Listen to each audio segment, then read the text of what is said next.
চলেন দেখা যাক কীভাবে একটি এক্সেলের ব্যাকগ্রাউন্ড সহজে আমরা রিমুভ করে ফেলতে পারি।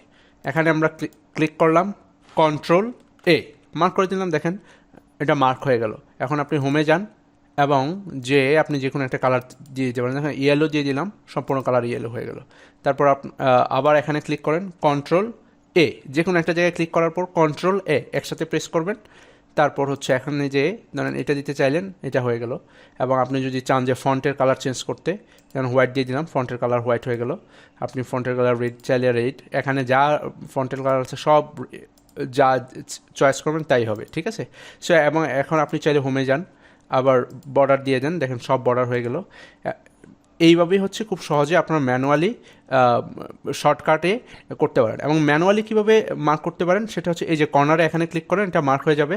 তারপর আপনি চাইলে আবারও কালার চেঞ্জ করতে পারেন, চাইলে ধরেন এই কালারটা দিতে পারেন হালকা গাঢ়, এবং এটার ফন্টের কালারটা ব্ল্যাক দিয়ে দিতে পারেন, ব্ল্যাক, অথবা হচ্ছে যে কোনো একটা কালার দিয়ে দিতে পারলেন।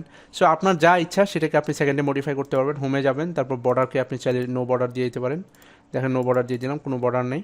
তো এইভাবে হচ্ছে খুব সহজে আমরা একটা শিটের ব্যাকগ্রাউন্ডকে আমরা চেঞ্জ করে ফেলতে পারি।